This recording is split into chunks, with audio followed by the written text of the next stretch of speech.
You know, there's a story in Luke 10 where it's Mary and Martha. And Mary was so busy. She was busy going about whatever it is she was going about. And she was like, Jesus, aren't you concerned that this person isn't working with me? And Jesus said to Martha that Mary has chosen the better thing, because when you have an opportunity to learn, you should do so. You know, Mary was learning to be equipped as a follower of Christ. We ourselves here are learning to be equipped as leaders in our relevant fields. So, you know, don't take it lightly when we have giants such as this in the room giving us their whole Saturday. You know, it's really an incredible opportunity to learn. So, yeah, I thank you for your time, and thank you for the opportunity. Then I think, second of all, you know, would be speaking to an empty room if it wasn't for you all being here. So thank you for, you know, taking time out of your Saturday. Thank you for committing to this program. It's going to be 4 months. It's going to be intensive, but we genuinely believe that it's going to have an impact at the end of the day. You know, I was attending the launch of Bonang Mohale's book a few months ago. I don't know if it was last year. I think, yeah, last year sometime, end of last year. And the ULP patron, Dr. Reo Koza, said that Africa shall be the instrument of her own salvation. And, you know, Africa is not an abstract thing. It's a continent. But you all sitting here are Africa. And by being here, you're proving that you're ready to work, to liberate this continent and this country and work towards the goal of the salvation of Africa. From the legacies, number one, of discrimination and division, but also to liberate Africa from what we now see as the legacy of corruption, which is manifest in every country across the continent. I was on a plane. I actually landed at 2 a.m. this morning. I was in Kenya. You know, the issues we're facing here are the same issues that we're facing there. But we're grateful that we have a new generation that's willing to stand up and step up. I'm just going to tell you a little bit more about myself and also a little bit about our company. So I am the chairwoman and co-founder of Tumbo. It's a company that I founded with my business partner when I was 26 years old. Before that, I worked at the Constitutional Court of South Africa as an advisor to Justice Sisi Khampepe. I was really privileged to be given an opportunity by such a woman of stature to be her advisor and law clerk. And then prior to that, I worked in the corporate and commercial department at Weber Wenzel. I've also worked as a dispute resolution attorney at Cliff Decker Hofmeyer. So I've had the privilege of working at some of the top legal institutions in the country. Same as my business partner, she has had a very similar career trajectory to me, but she went a little bit further. I only have my master's. She has her doctorate in law.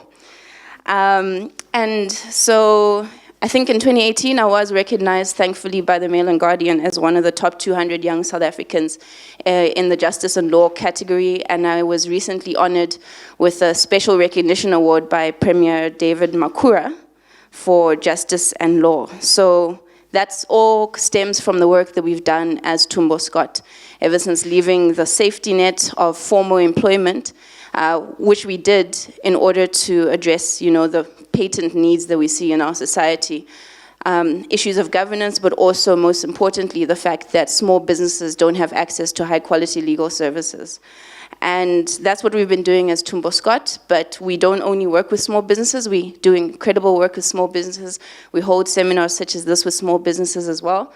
But we also give governance training to listed entities and medium-sized enterprises alike. One of our biggest clients is Standard Bank, so we've been giving them that training for over a year, as a matter of fact. So the same content that you have before you, Standard Bank gives to their new directors and seasoned directors in order to ensure that they adhere to corporate governance principles and understand their roles and duties as directors.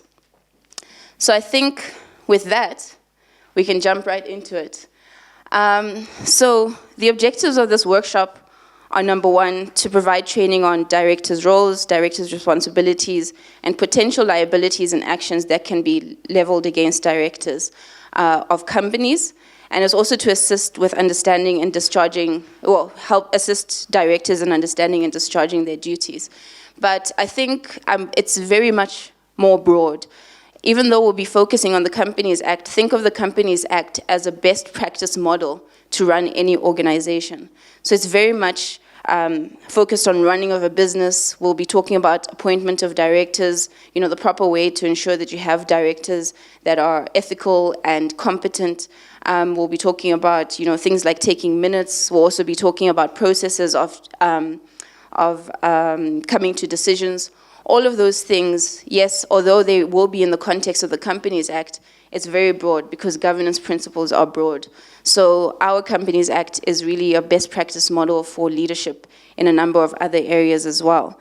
And I would like to, at this point, also confirm that I want it to be as an engaged session as possible.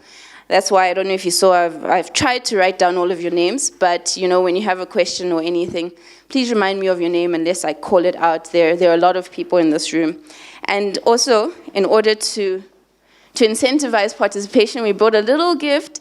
It's a stress ball, so anybody that puts up their hand and volunteers a question or a remark, you'll also be walking away with a little stress ball.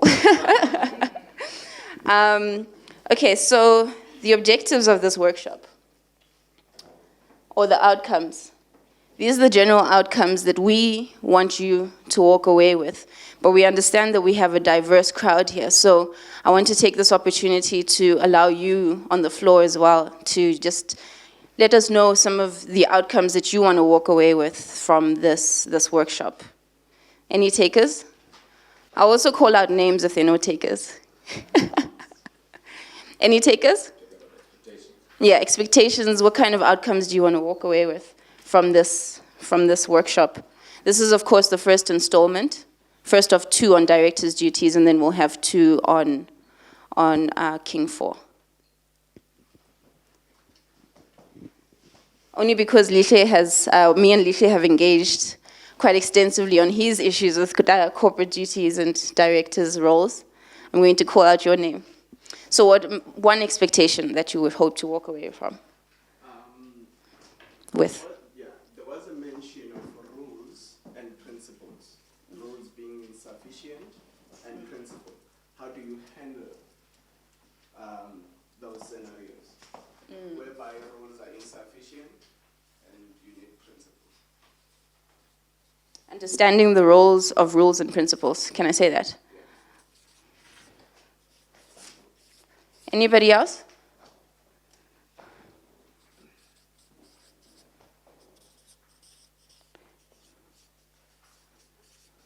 I'm actually going to call out our honorable member of parliament, if you don't mind. If you have any expectations, I know you are playing in a very different playing field, but I think, yes, the principles will be applicable. Okay, the second one, how to improve clean governance.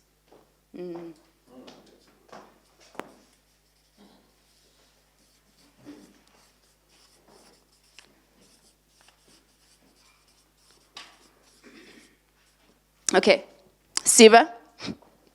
Oh, actually, somebody has put their hand up, so you've been saved. Improve and enhance my professionalism. Yes, okay. That's the picture that I want to make. Show when I engage people after this workshop. Yes.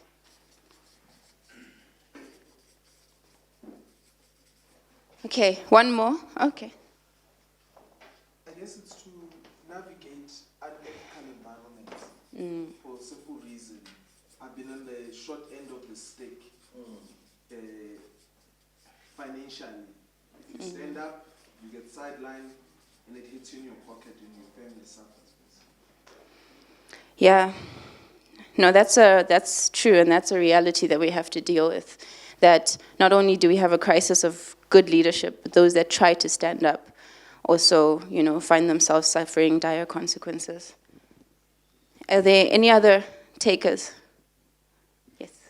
Okay, mine is to understand in detail the conflict of interest, especially if, like me, I plan to go back to the set of companies maybe, and the private sector, if there is, if I can get the right power from the private sector. Yes. Okay, one more. Is that Tsepo? Lebo. Okay. I think one of the biggest things that I want to achieve is the issues around the compliance and the laws and how do we ensure that, as companies or as corporate bodies, we comply with the applicable laws. Okay. All right. Tsepo, is your hand up? Okay. No, I just wanted to know the consequence of being a director. Because if one of his cousins ask you to be a director and they are small companies, and all that, are there consequences in that? Not so much understanding. They are indeed. But we'll unpack those over the next 4 sessions. So I won't answer all of your questions today. This is more of an introductory session. All of these outcomes will come throughout the entire course. However, if you have specific questions as well, I will be addressing them. Sorry, can I just add, subsequent to what Tsepo said, can we also get clarity with the scope of work of a director? Scope of work of a director.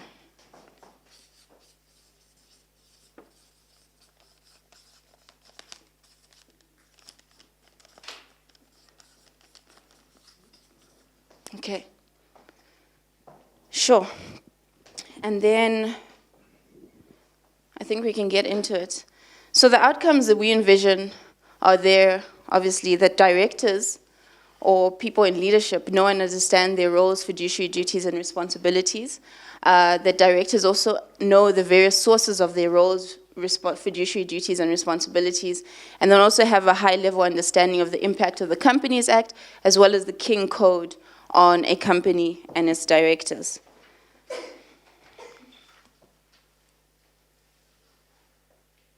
Sorry, this thing is a little bit far, so it's... Next, please. All right, next again. Okay, so the basics. Who, what, and why. So in terms of the Companies Act, a director is defined as a member of the board of a company, or an alternate director, and includes a person occupying such a the position of a director, or an alternate director, regardless of the name that you give that person.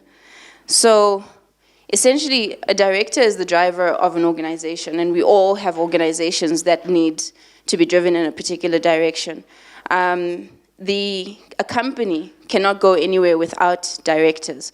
So essentially, it's the person that sits in the driving seat of a car. The company is that car, and it won't be able to go anywhere without the director.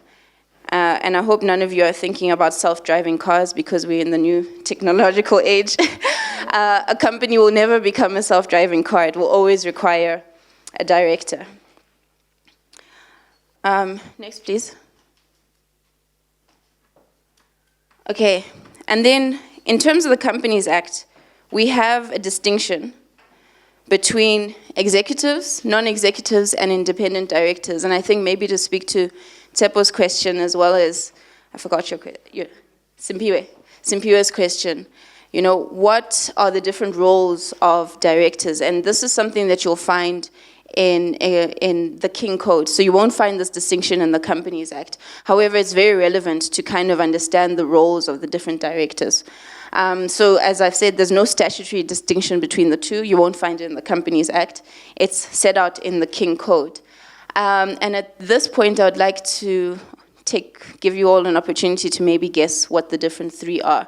So who knows what an executive director is? Yes, Lishe. I think it's a director that is directly involved in operation as well as strategic decision of the company. Yes, that's 100% spot on. So a director, an executive director, is exactly that. They are an executive of the company. They are a salaried employee of the company. So they not only sit on the board, but they also have operational functions within the company. They work on a day-to-day basis. Then non-executive director. Any takers? Is it not more like your board, who are not involved intimately, but they have the meetings and that's my... Yes, can I? Thanks. So that is correct in that most members of the board are non-executive directors, and they're not directly involved in the day-to-day running or the operations of the company. What they are is they have a level of independence because they're not there on a daily basis, and they engage on issues of strategy. And they are meant to remain independent, but you know what? One thing that I often find with our clients and in the different spaces or leadership roles that I occupy, you know, some people believe that non-executive directors, in order to be independent, they must be aloof. So being aloof means being completely unaware as to what's happening on the ground. That's not what you're supposed to do as an independent director. You're supposed to query these things. You're supposed to, you know, engage with the executive on these things. And those that come into the board meetings to report on things, financial matters, HR matters, the non-executive directors should be involved and engaged. So, you know, even if you have a board pack, you don't say, oh, I'm a non-executive director, so I don't really need to read this thing. Because regardless of the distinction of the roles as set out in practice, every single member of the board is held to the same levels of liability. And that's something that we'll unpack further in the second session. Yeah, so non-executive directors must be independent. They're not involved in the day-to-day running of the company, but they can still be held liable in terms of directors' duties. And as a matter of fact, Babka Deborah did mention that I do some work with Corruption Watch. We're taking, you know, former ESCOM boards of directors, or the former ESCOM board of directors, to court to have them declared delinquent. And there are a number of directors on that board that were independent directors.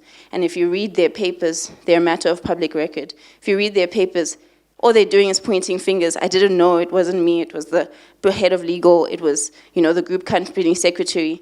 And it actually just shows that they don't understand the fact that they're supposed to be engaged even if they're non-executives. And then the very last one is an independent director. Does anybody know what that is? Anybody willing to guess?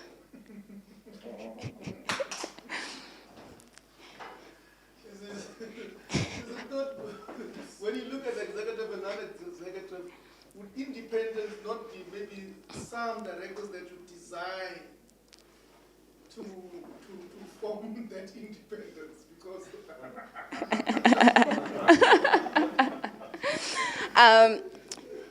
so the actual definition is that they have no relationship whatsoever with the company outside of their directorship. So for instance, a non-executive director can have some form of relationship with the company, but they aren't involved in the day-to-day operations of the company. An independent director, and what you often find is, you know, the chairperson of an audit committee would be a completely independent director. Those kinds of individuals, you know, they have to be completely removed from the day-to-day runnings, any relationships of the company that would affect their ability to discharge their duties in an independent manner. Yes? Can I just ask, for small businesses, Yes.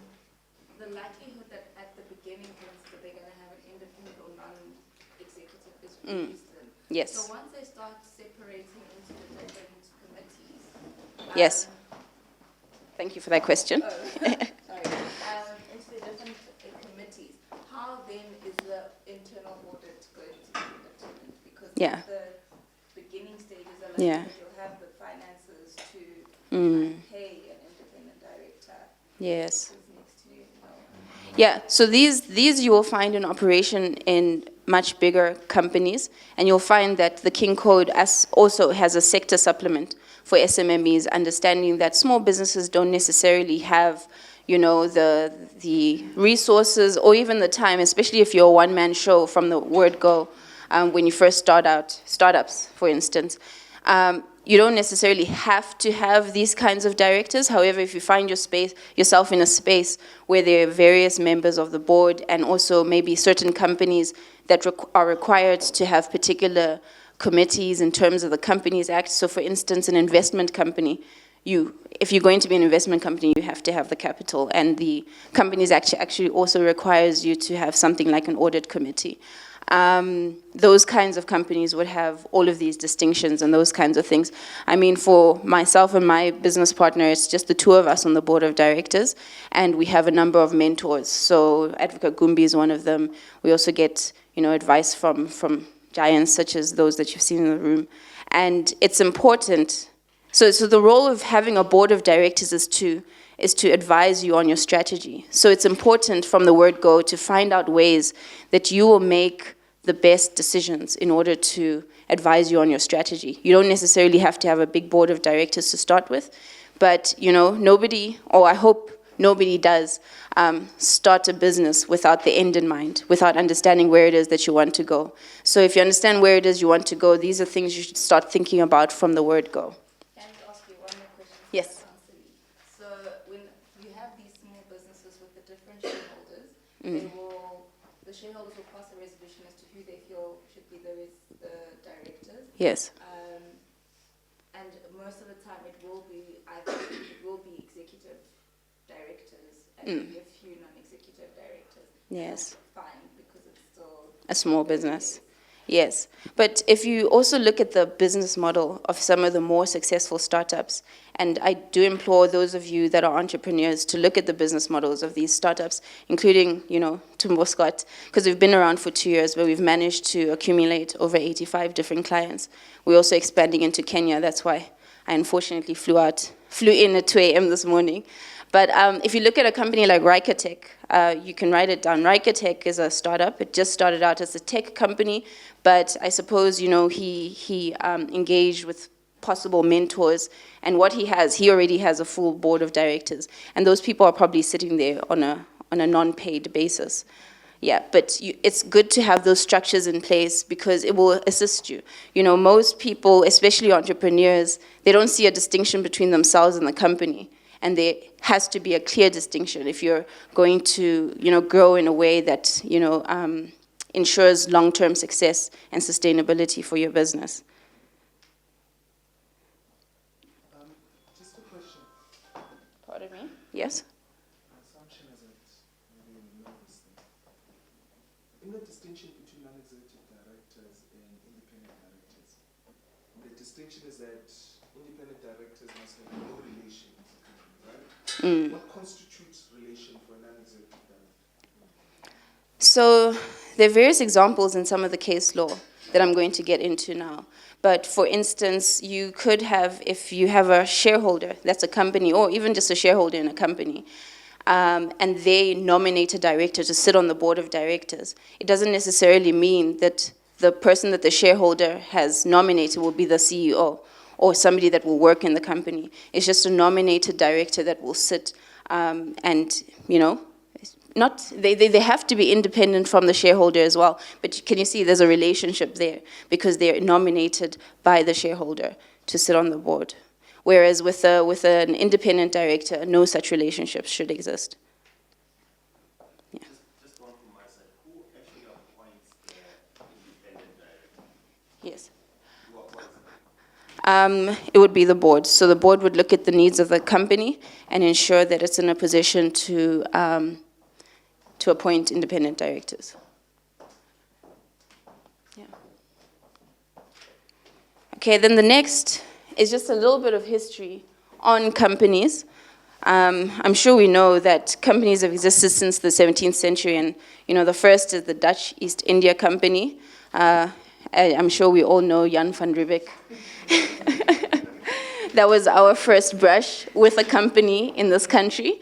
He was sent here to establish a refreshment port in the Cape of Good Hope, as it was known at the time, on behalf of this company. So they were already expanding throughout the world. So it was established in the year 1602. So these things have been here for a very long time, and it's similar to the British East India Company that's been around since the 1600s, or 1600 on the dot. It was the world's first formally listed company as well. So what does it mean to be listed? It means that your shareholding is no longer private, you also offer it to the public.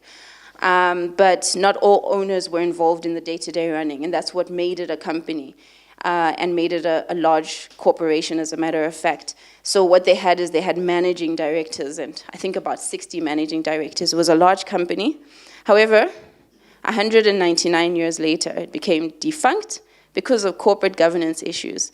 So one of the first companies in the world actually went down because of corporate governance issues. And that will be something we'll touch on in the last 2 sessions of this entire program. But essentially, they failed to take into account all of their stakeholders. If you're running a company, if you're running an organization, you're not only thinking about your shareholders. I think Vuyo has already made the point. You're not just considering the needs of your shareholders. You also need to think about your employees, because if you don't have employees, you don't have a company. And with this company, they had low employee wages that they just weren't budging on, which led to corruption. They also had an unsustainable dividend policy. In the second session, we'll talk about things that the directors need to approve before, certain actions that the directors need to approve before those actions are taken. The distribution of dividends is one such vital element. And as you can see, the unsustainable dividend policy is that they were paying dividends even though they didn't have funds. And Section 46 of the Companies Act actually also tries to deal with that eventuality in normal companies. Okay, and then our legal position as in South Africa in regards to directors actually came from British law, as we knew it, British common law. I will explain what common law is in a minute, but it came from British common law, English law. If you look at our contractual principles, so most of our commercial law aspects are found in English law. And this came about in around the concept of trust. So it was a director doesn't sit on a board, or he doesn't run the company on his own behalf or in his own interests. He or she has to run the company in the interests of the company. So that's what essentially the idea of a director was born from. And essentially it says they're a fiduciary. Okay, no? Sorry guys, this is the wrong slide. Can you go one slide back, please? Okay, yeah. So they were a fiduciary, and they held fiduciary duties towards the company. Does anybody know what a fiduciary is, or another word for a fiduciary? There we go, trustee. So just like in a trust, you'll find the trustees don't hold that power of trustees on behalf of themselves. They hold it for the benefit of beneficiaries. If you think about a company, the company is the beneficiary, and you are the trustee if you're a director. And so at common law, we also had the duty of care, skill, and diligence. And it was recognized that you could be delictually liable, which means people could sue you for damages if you fail as a director to exercise your duties with the relevant duty of care, skill, and diligence. However, before our company's laws developed, there was a very low bar set for this in favor of the inexperienced director. But I'm sure we all see the impact that inexperienced directors have on the longevity of a company. I'm going to keep referring to Eskom because it's one of the most obvious things. We feel it every time there's load shedding. I think they have a debt book of over 400 billion rand. How does one get into such a space without foreseeing it? And perhaps maybe they were inexperienced to run such an entity. But now the duties can be found in statutes, which means it's codified, meaning it's written down. And the relevant statute is the Companies Act. In the next session, you'll actually get versions of the Companies Act, which you can keep with you for your own benefit. And then you can also find the duties of common law that's uncodified. And what is common law? Our common law in our general legal system is Roman Dutch law. So that is something that was imported by those that came from Netherlands, as the ancestors of the Afrikaners, but that was also imported from Rome. So we have a lot of Latin in our legal system as well. But our company's law comes from English common law. And what is common law? Does anybody know what common law is?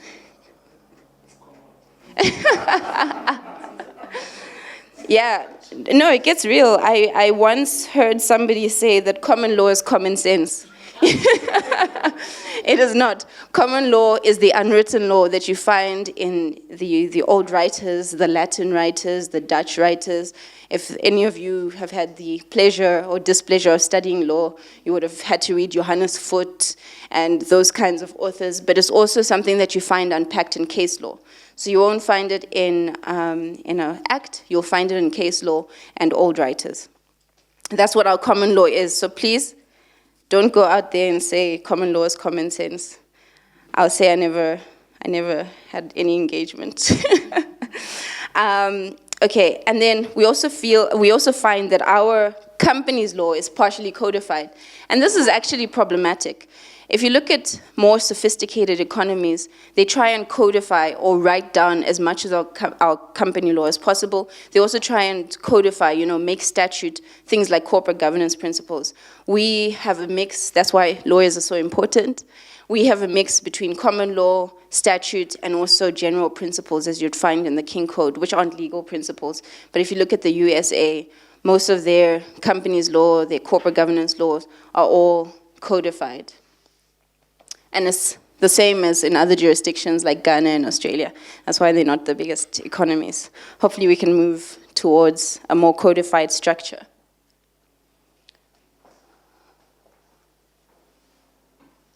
Next slide, please.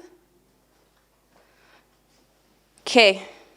I promise this is the last slide of historical overview, and then we can get into the meat of it. So the new approach to directors' duties, after we've looked at issues of common law and where it developed from, we now see directors as persons that have accepted the post and undertake legal responsibilities. So don't just sit on a company for the sake of it. You actually have legal responsibilities, and the Act in some instances extends directors' duties to other prescribed officers.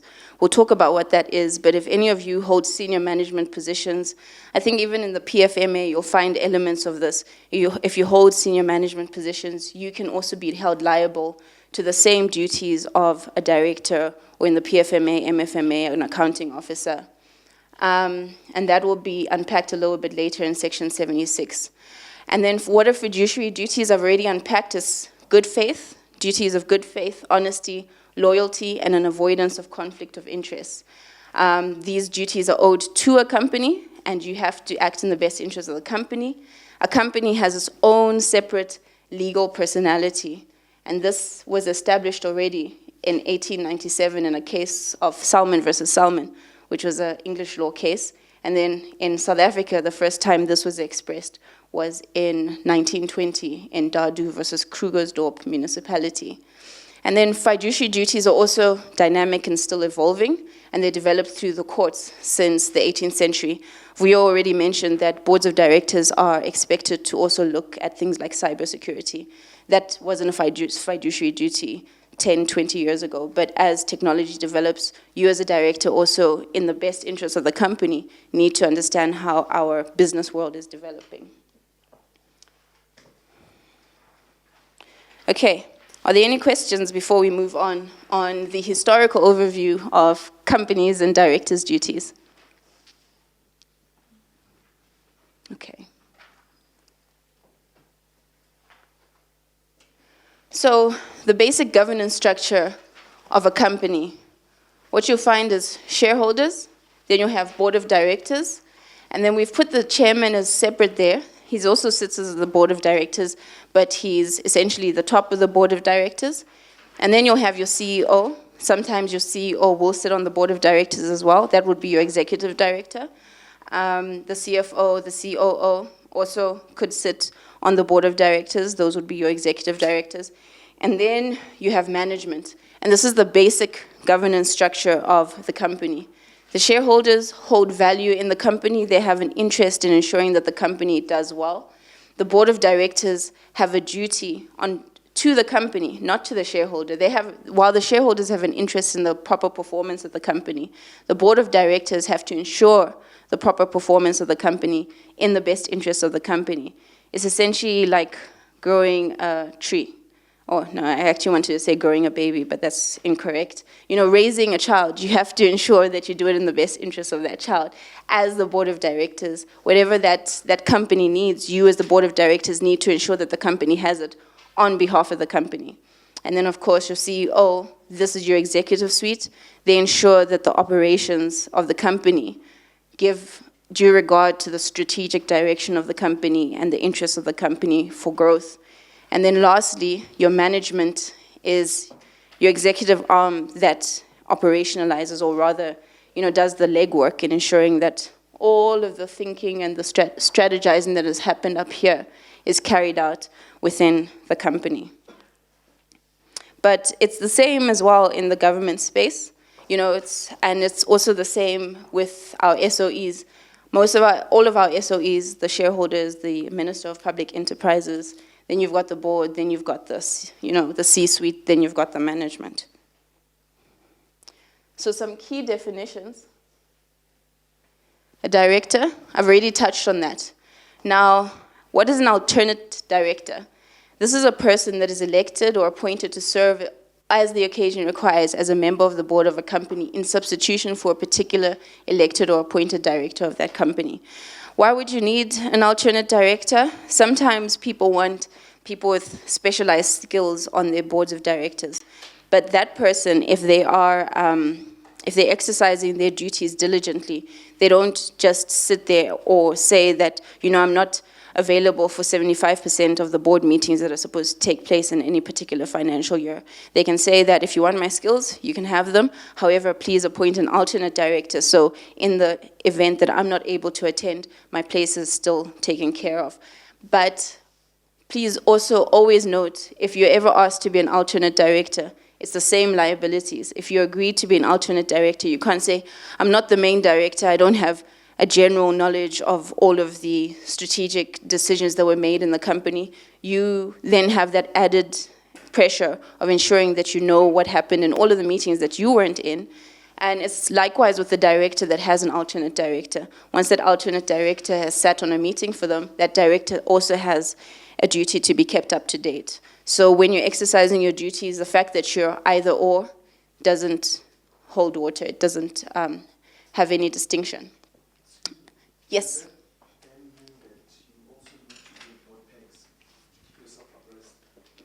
Well, not board packs for the meetings that you're not going to be attending. However, if, for the next board meeting you're asked to attend, you should actually ask for the board pack as well as the minutes and read it. And also read the board pack for the meeting that you're going to be attending. So your responsibility is limited to the meetings in a sense, because you only get the minutes of previous meetings, but you don't know exactly what's going on. So your advice is limited to what's written down, nothing else. Yes, so if you weren't there, yes, the minutes should capture the substance of what happened in the meeting. And once you say, I've asked for the minutes, I've asked for the board pack, I've looked through it, and this is the basis upon which I made these decisions in the meeting that I did attend, you can exonerate yourself from any liability.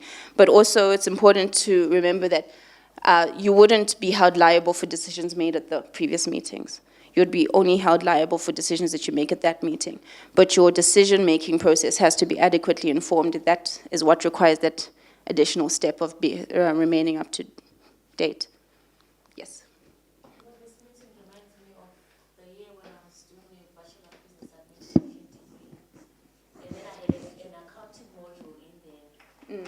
That we in the lecture and they're busy going on with accounting terms. And half the time I wanted to ask, what is it? What is this? What? And they're all abreast except me. Like right now, what is a board pack? I think it's good that you asked that question. And please, if there's a term you don't understand, let's engage, because these principles, depending on where you want to go to, it will be applicable. And you've got, your space to write notes. You can write these definitions.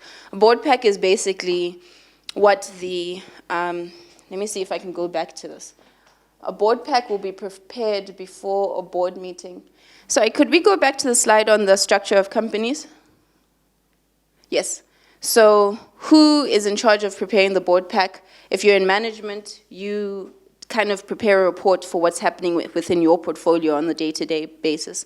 Then that would be approved by your C-suite, and they would include all of the relevant material that the board of directors must consider in order to come to their decisions.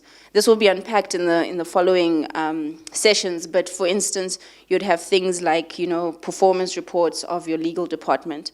You'd have things like your annual financial statements. If in the final year you have to consider and then later approve your annual financial statements. So that pack will have all of the information you need to consider for that meeting. And yes, thank you. Manupi reminded me, previous minutes of meetings as well. Those need to be approved in the next board meeting, and they'll be included in that board pack as well. Yes? Okay, I wanted to find out, can a director and an alternate sit in one board meeting? There's nothing prohibiting it, and I think if there's proper motivation as to why it's necessary, I see no reason why, because in any event, they would be privy to all of that information. Yeah. Yes? After receiving the minutes of the previous meeting and all the reports, can a director that was not present in that meeting have a dissenting view? You can say, guys, I don't agree with this decision, but for the purposes of liability, you won't be brought into it. So you can raise your concerns, but it won't have any legal effect. You can just say this was a bad decision, and any decisions that must flow from this decision, I vehemently oppose because the original decision was so bad. We'll speak next time about directors' liabilities. But that section, Section 77 of the Companies Act actually requires that if you're in a board meeting and you don't agree with a particular decision, it's not enough to abstain. Just to please your fellow board members, you must vote against it. Otherwise, you'll also be held liable. Because being aloof, and abstaining means that you allow the decision to be made when you could have voted against it. Okay, and then the very last key definition is a prescribed officer. And this is very important for people that are in senior management position. Even if you don't have the term senior management in your title, a prescribed officer isn't defined in the Companies Act. However, in terms of the Companies Act regulations, it's clear that this is not necessarily a director, but it's anyone who exercises general executive control over and management of the whole or significant portion of the business and its activities. The additional definition there was that, or they also regularly participate to a material degree in the exercise of executive control or management. Now, even if somebody gives you the title of janitor or kitchen, tea maker, if you have an influence, a significant influence on the direction of a company, you can also now be brought into the definition of a director and be held liable. You won't be held liable for decisions that are made at board meetings. However, if you're driving the direction of the company through your engagement, through what you're including in the board pack, through the information that you're giving to the board, then you can be held liable as a prescribed officer. I think the most basic example is a senior manager that influences a board member to vote on a particular supplier and says that you must, get the supplier on, they're the best supplier. And then a few months down the line, you find out that it's your husband or, it's your girlfriend. Then you can be held liable to, the Section 76, the standards of conduct, but you can also be held liable for conflict of interest.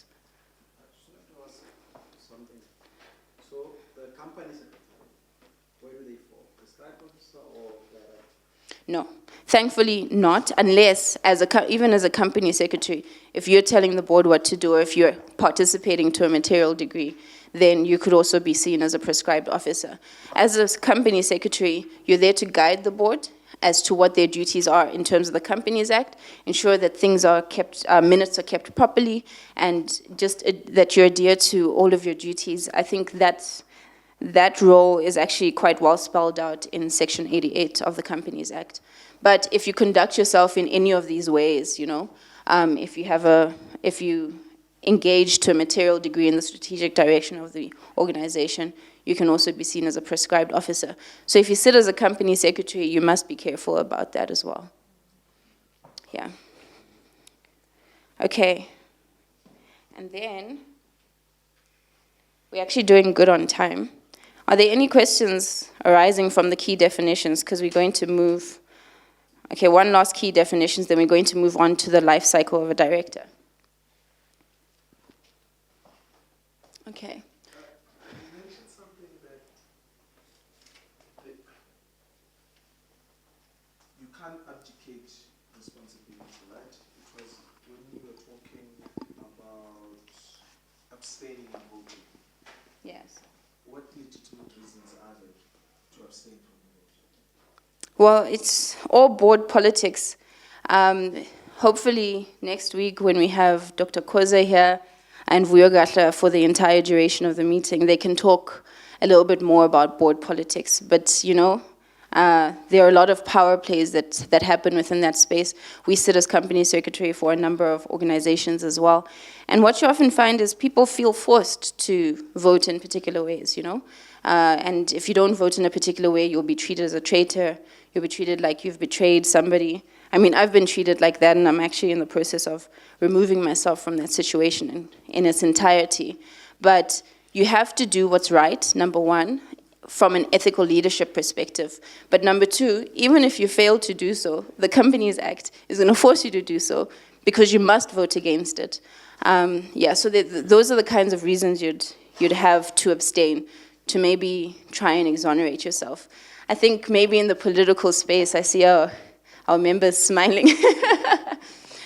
Sometimes you have to abstain. You can't vote how your conscience wants you to vote. You must, you have, there are politics everywhere. That is why corruption is everywhere. It's not just a public sector problem. It's not a government problem. What I always say is that, corruption is a private-public partnership. They're all agreeing to do these corrupt things. Does that answer your question? I'll wait till next week. Yeah. Okay. Sure. And then key definitions. Knowingly or knows. This is actually defined in the Companies Act because people sometimes use the fact that they don't know as an excuse as to why they didn't properly discharge their duties as a director. This is not an excuse.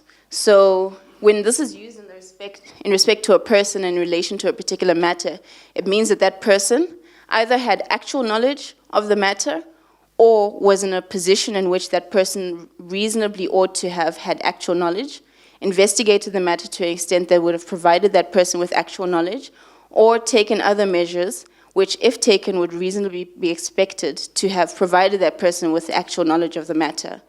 The determination of knowing in terms of the Companies Act is objective. So something as simple as having a board pack. The fact that you didn't read the board pack is not an excuse. You were in a position to have the actual knowledge. Maybe engaging with the substance. For instance, the Companies Act requires that boards of directors actively sign off on financial statements. But not everybody that sits on a board is an accountant and understands all of these accounting terms. I know that I don't. But you could have investigated the matter further and would have provided you with actual knowledge. And this actually also links into the concept that Vuyo was speaking about the business judgment rule, which we'll unpack just now.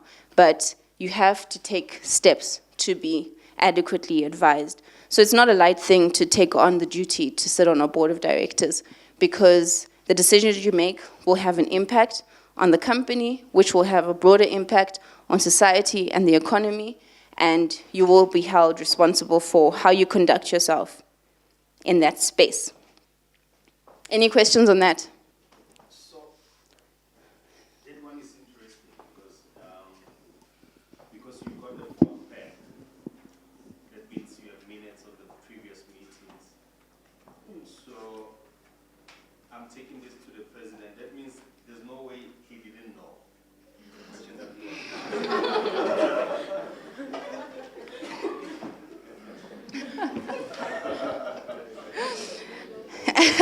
Unfortunately, Unfortunately, the Companies Act doesn't apply to the president, but if you take it as a general principle, yes, you should take adequate steps to be advised. So for instance, a president should have advisors around him. He can't read every single document, relevant to it. But if he has to make certain decisions and he doesn't have full knowledge of the issues, he should ensure that his advisors are in a position to, properly advise him. And then maybe something like a board pack. What we often find with directors is they blame their company secretary. If your company secretary is getting you your board packs 2 days before your board meeting, you should fire that company secretary, and you should hire Tumbo Scott. No, I'm joking.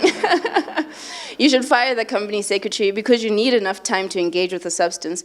As a matter of fact, you as a board member can say, I'm not going to attend this meeting on this date because I haven't had time to engage with the board pack. Yeah. So it all falls on you, and that is the burden of leadership. Okay, any other questions on the key definitions? No. Okay, then we have election or appointment of directors. Now a director can be elected or appointed in terms of that section of the Companies Act.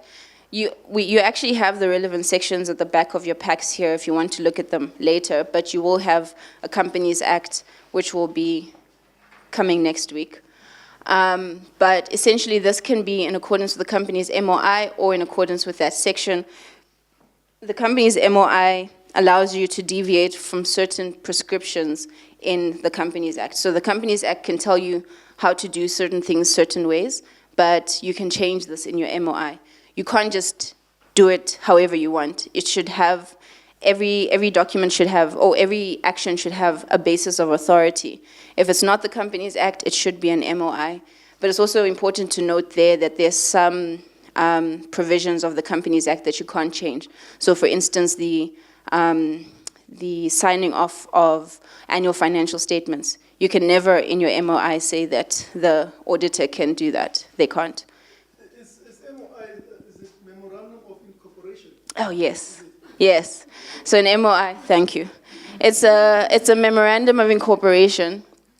And that's the document that a private company would put together that will set the rules of engagement. As a matter of fact, every company has it. Even if you have a very clean CIPC issued company, you still get that 3 or 4 page MOI, which just makes a lot of references to the Companies Act. It doesn't unpack the issues. And then a person becomes eligible to serve on the board as a director if the person is appointed in terms of the Act. Is that a question? No. Okay. It is. Please. Please feel free. There's been an abbreviation, man. Yeah, I mean, just call me out, hey? Call me out. You're invited. The CIPC. But, okay, the CIPC is the Companies and Intellectual Properties Commission. That is where you register your company. Yeah, and they have an amazing website. If you are an entrepreneur, an aspiring entrepreneur, don't come to Tumbo Scott and say, please register my business. I know I'm giving away business here, but you can do that very easily on their website. And then, so a person's eligible to become a director in terms of the Companies Act and has delivered written consent to the company to serve as its director. So as our brother Tsepo has already noted, his cousins have been asking him to sit, on 1 or 2 boards. The fact that they've asked him is not enough. He must also consent. And then that actually needs to be affected also on the database of the CIPC. So, yeah. Does the appointment have to be written?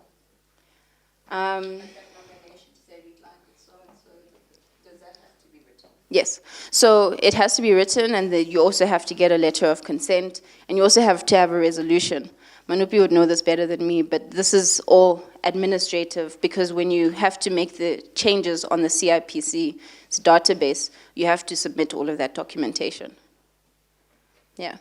Any questions? Okay, and then directors may be remunerated for their services unless otherwise provided in the MOI, and only upon special resolution of the shareholders within the preceding 2 years. Let me unpack that. So I think I actually wanted to address this point when you asked the question of alternate directors also sitting in on meetings.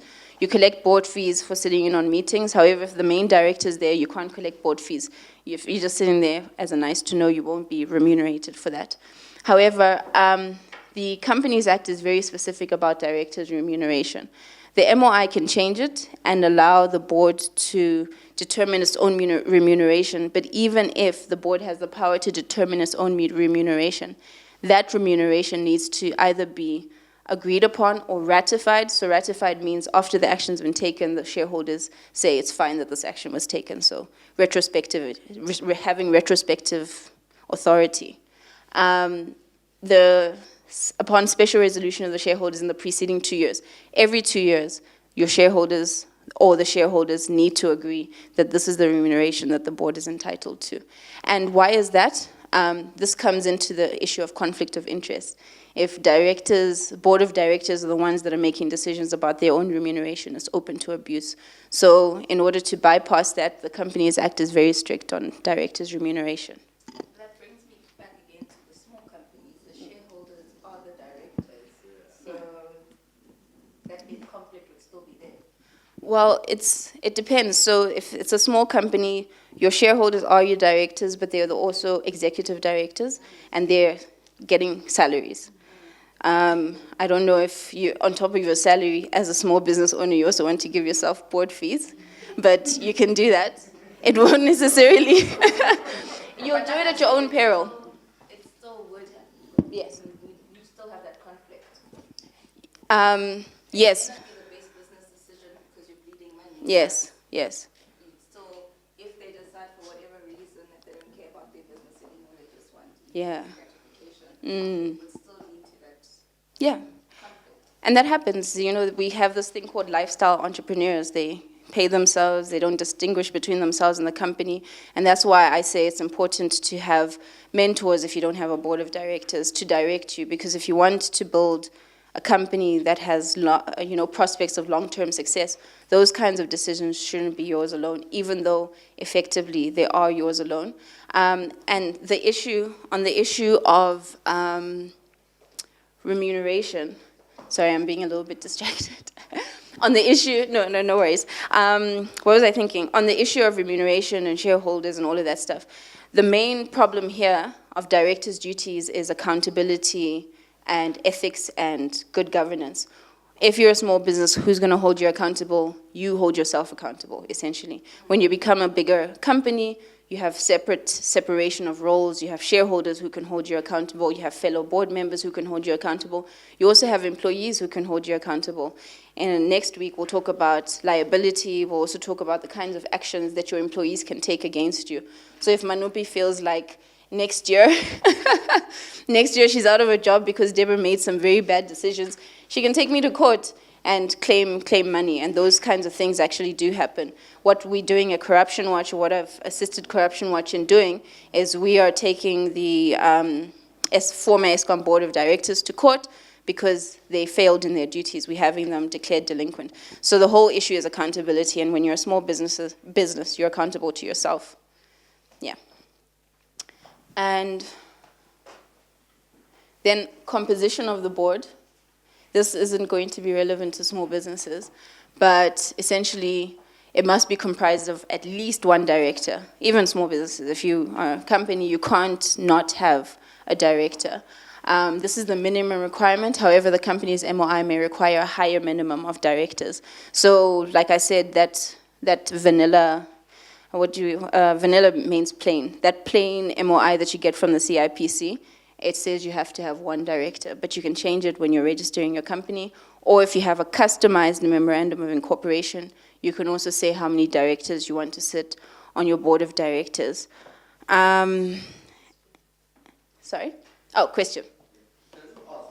Yes, Solly. An executive director, right, who also is probably a shareholder, let's say they're obviously running the day-to-day business of the company, right? Yeah. If they are just really messing up, can we come back as shareholders and say, oh, well, we are firing you, you become a non-executive director, or how does it work?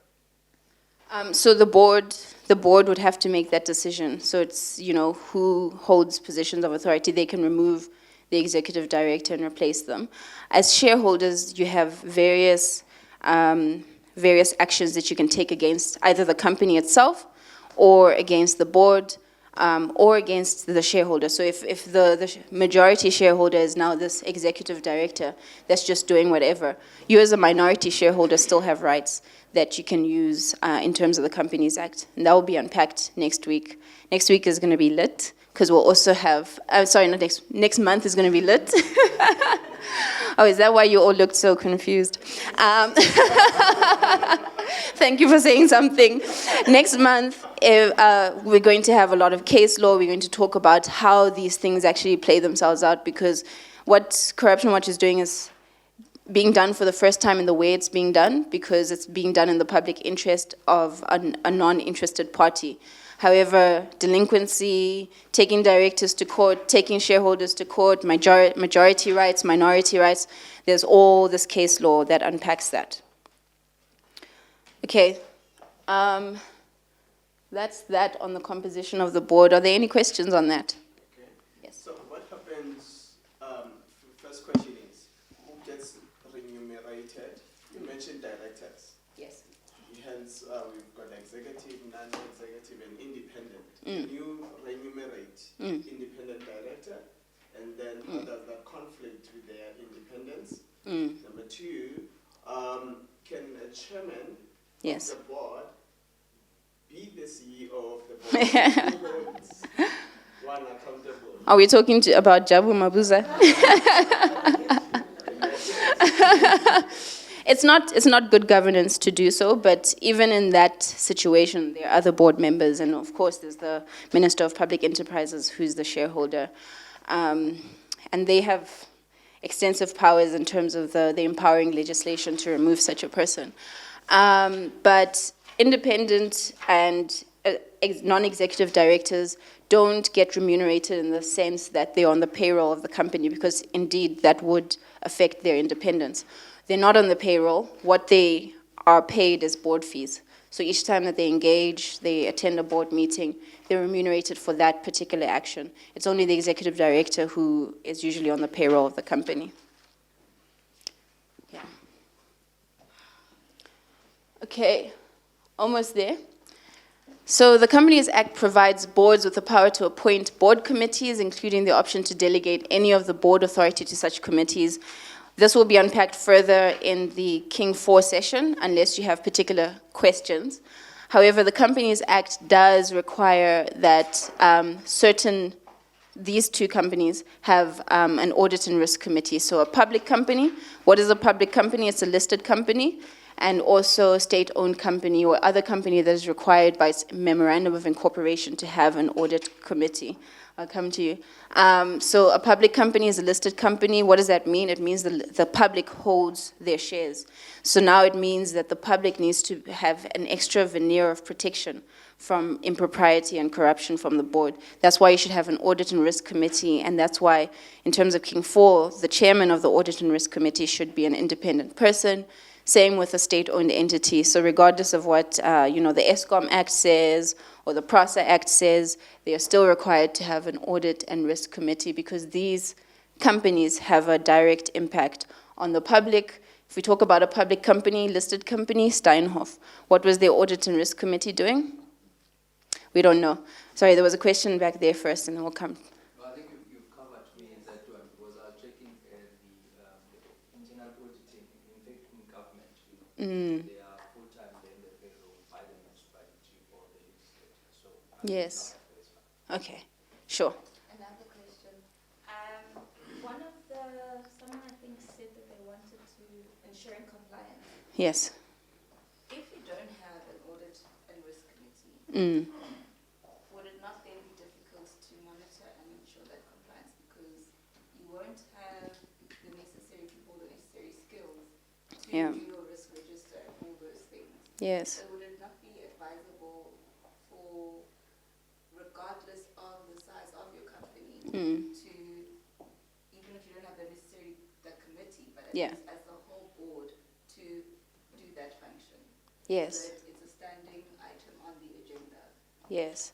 So that's why there's this element of the memorandum of incorporation can require it, because actually it is really good to have an audit and risk committee in place. It's not feasible for a startup, small SMME, but what we do advise our clients in their MOIs, if they want a customized MOI when they are starting up, is to say, you know, depending on the performance of the business or depending on the financial situation of the business as determined by the board, the company must have an audit and risk committee. So that's very much correct. Yeah. Yes. I'm now looking at coming from a non-profit organization perspective. Now we're talking about the Companies Act. Talk also about the Non-Profit Organizations Act of 1997. Now I have looked at the board, that you must appoint your board. Now with non-profit organizations, comparing them with the private sector, will it not, does it not disadvantage them that they might not pay an executive the perks that the private company must do? Yeah. So when it now comes to applying these conditions and so on, will there at least be a measure of saying that? Yes. Right? You see, because you cannot have the best if you cannot motivate the directors and so on. But law says that you must have a committee. So there are different motivations, right? So if I think about the NGO that I've been doing some work with, or if I think about NGOs in general, most of their CEOs or executive directors don't earn more than 1.5 million, whereas, you know, somebody like Simpiwe Shabalala of Standard Bank earns upward of 20 million. So that is true that the distinctions are different, but there are different motivations. If you serve on a non-profit organization, you're not motivated by money, you're motivated by something else, a public good.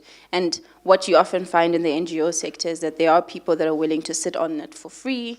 With the bigger organizations like your Section 27s and your corruption watches, it's actually good to sit on those kinds of boards, even if you're not getting paid, because you're seen as an active citizen.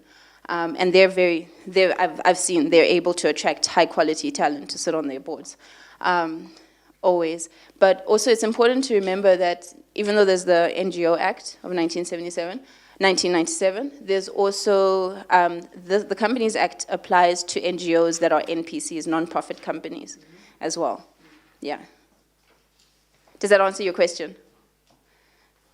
Yes, but I'm still thinking about the quality. Because yes. Now committee members would say that, hey, what's it for me? You can't expect me to come and sit in a meeting as a board member, then there is no something that you give me. Well, then number one, you can ask for remuneration, and that can be determined. And also NPCs, non-governmental organizations don't have shareholders. So the issue of remuneration isn't regulated in that way, it's regulated by the board. But you still have the same liabilities and duties as a normal director. So these are things you need to think about before you decide to sit on a board. If you're sitting on it for money, you probably shouldn't sit on an NGO, because when you're being taken to court to be declared a delinquent director, because on the small NGO you've completely messed it up, you need to consider the opportunity cost. Yeah. Any other questions? Yes. Generally, who would make up the committees? The audit and the risk, is it only the members of the executive board, or it can also be members of actually the company that are involved in the day-to-day? Yes, something like the audit and risk committee, the internal auditor sometimes sits there. So it's a board committee. You can appoint anybody to sit onto the board committee, and then they attract liabilities. Because what board committees do is they don't make decisions on behalf of the company, they make decisions in relation to their committee, and they make recommendations to the board, which then the board needs to approve. So there's always that two-step measure of accountability. But anybody can sit. But having said that, the King Code makes some very specific recommendations on who should sit on what kind of committees. The audit committee, for instance, it's preferable that as many members as possible are independent. It's also preferable that the chairperson is actually completely independent. And if you look at public companies, listed entities, in terms of the JSE listings requirements, the Johannesburg Stock Exchange listings requirements, they require public companies to actually operationalize King 4. So they have to apply certain principles of King 4. Yeah? Okay.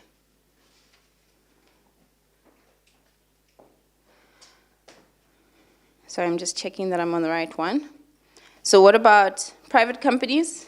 Any company, so this is still composition of the board, any company that is required by its MOI to incorporate an audit committee shall constitute an audit committee as provided for by the MOI.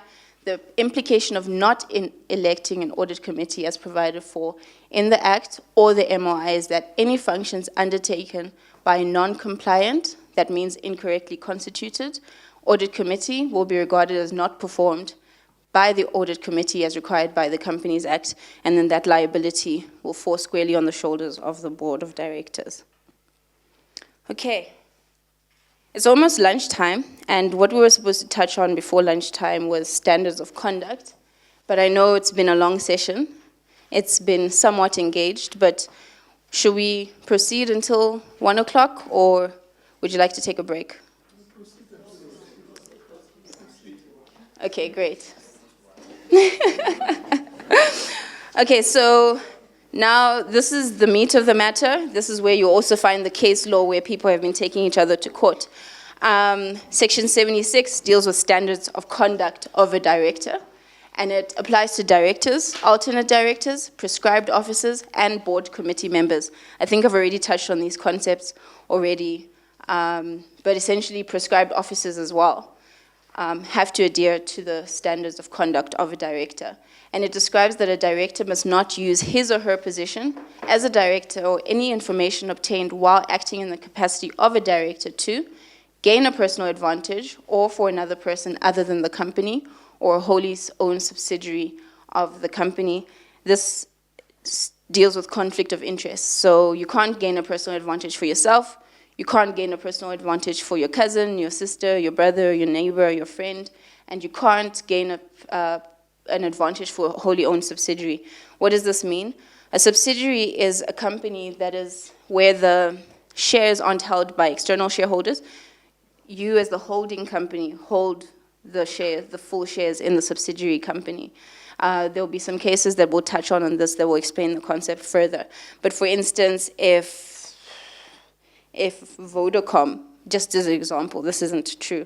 If Vodacom now decides that they want to start up a free data company, because data is about to fall, and they find themselves in a position where there's a conflict between the interests of Vodacom, which, charges for data, and the wholly owned subsidiary, which doesn't charge for data, they can't unduly benefit that wholly owned subsidiary in order to, ensure that it becomes big enough to sustain them or create a sustainable business model going forward because data is falling. Does that make sense? Questions, okay? Questions? You can't benefit anyone ever, essentially. So just because this board has established a company and it owns all of the shares in the company, so that means that all of the dividends of that company would come to the holding company, which means that the performance of that wholly owned subsidiary has a direct impact on the bottom line of the holding company. It doesn't mean that the board can now start acting in the interests of that smaller company. Better? Okay, let's unpack. Let's unpack. So you can't advantage your own company to benefit your holding company? Yeah. Because you're wearing different hats. Even if you, as the wholly owned subsidiary, and the wholly owned subsidiary is a shareholder, I don't know if I should draw this, is a shareholder, doesn't necessarily mean that you're acting in the best interests of the subsidiary if you're sitting in the capacity as a director of the shareholder. So let's say this is the wholly owned, the holdco. This is what we usually call such companies, holdco. You all sit as directors here, and then you have subco. Yes, the money flows that way. But when you're sitting on this board, remember it's a separate legal entity. You have fiduciary duties to who? To HoldCo. You can't, regardless of the fact that it might have a positive impact on HoldCo, you can't act in the best interests of SubCo. If the interests are aligned, there's nothing wrong with that. So for instance, if a decision to help SubCo will ultimately benefit HoldCo, you can make that decision. There isn't a conflict in that sense. However, you need to be very careful that you don't disadvantage HoldCo whilst you're sitting with the cap. You're wearing the hat of a director of HoldCo. Even if HoldCo, you know, like I mentioned, nominee directors. So HoldCo is the shareholder. This is the shareholder. If the shareholder deploys you and says you will be a nominee director on SubCo, it's a very sticky situation, but you need to ensure that you know which hat you're wearing and when. Clearer? Yes. Yeah, it's difficult. Conflict of interest is, and that's why we are where we are. But we need to engage with these principles, properly understand them, unpack them, so that when we are in those positions, we're able to act accordingly. Sorry, please remind me your name? Hanu.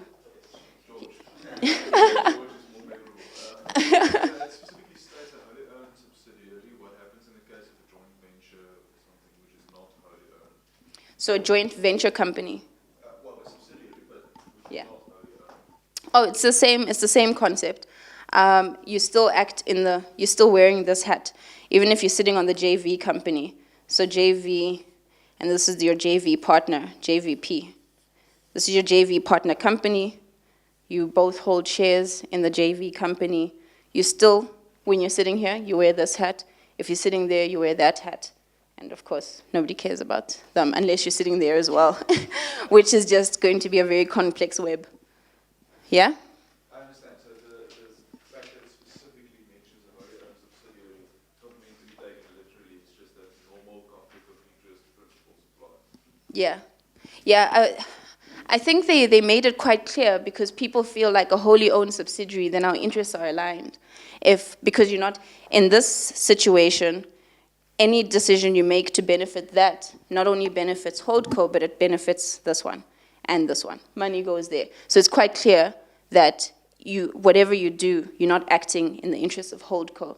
But here, people blur the lines because they're like, it's a wholly owned subsidiary, we're basically the same person. You're not the same person. It's two separate legal entities. Yeah, so, I mean, person here includes juristic person, so for another person. And then wholly owned subsidiary was clarified in order to clarify the misunderstanding that our interests are always aligned. Yeah. Sorry, there was a question at the back? Yes. So, we have been owned HoldCo and 50/50. And then HoldCo owns SubCo. Who owns SubCo? Who owns SubCo? Oh yeah, if you follow the money, the dividends of SubCo go into HoldCo, and then if it adds to the profits of HoldCo, it goes to the shareholders of HoldCo. Yeah, yeah. And in terms of the Companies Act, you'd be defined as a related person to HoldCo. To SubCo, right? So the Companies Act talks about related persons. You don't directly hold shares in SubCo, but you're related. Your cousins or something, I don't know. your in-laws. Or grandparents, I don't know. You're related to the company. Yes. Any other questions? How then, as a board director of the company,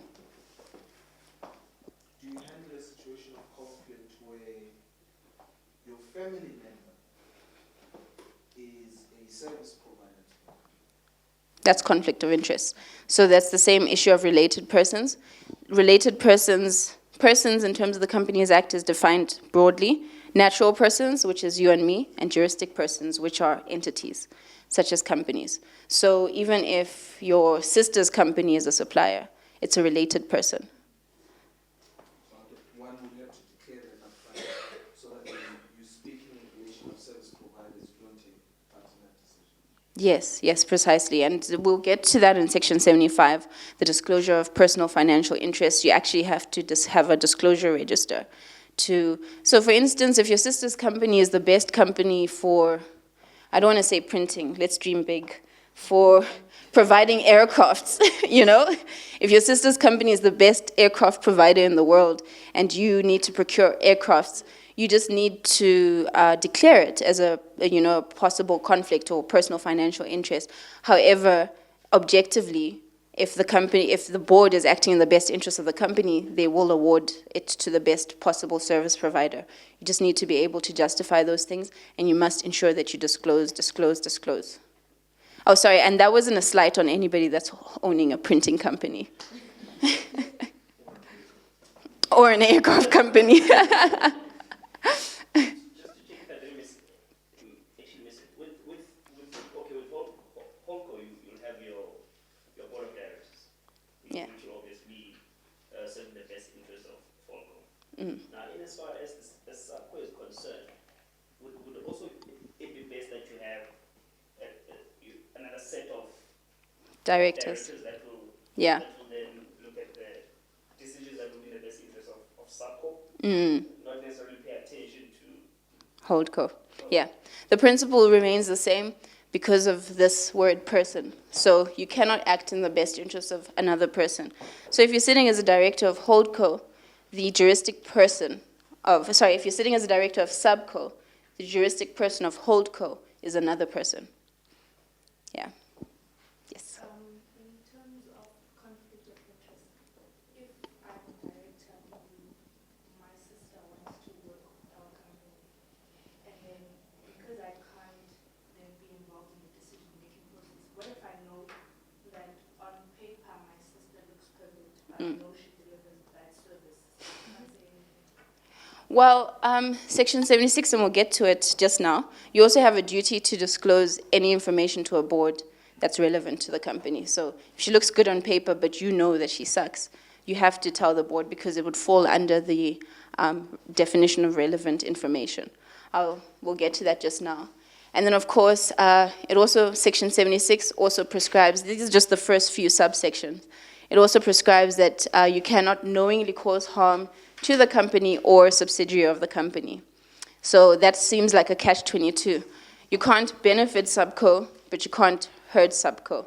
But it's because by hurting Subco, sorry, that's just the lunchtime alarm. I think I'll end it at this slide and we'll take it up after lunch. But let me finish the point. By hurting Subco, you are hurting Holdco. By benefiting Subco, you are benefiting Holdco, but you cannot hurt Holdco in order to benefit Subco. Yeah, well, we can engage on it further, but essentially, you can never hurt this company, and you can never hurt this company because by necessary implication, you're hurting that company. But sometimes you can benefit this company, you can benefit Subco, but it isn't by necessary implication that you're benefiting Holdco. Yeah? Well, I mean, that's why for now, this pilot program, we've put it a month apart. I mean, engage with the substance, keep up to date with what's happening in the news. Babka Debe's vision is that even if now you're not sitting on a board of directors, the vision is to equip leaders or future leaders or potential leaders with the tools to understand and engage with these complex issues. So even if you're not a director right now or you don't hold a position of authority right now, engage with the issues, understand the concepts, because eventually this will have a benefit for our economy and, assist the country and the continent.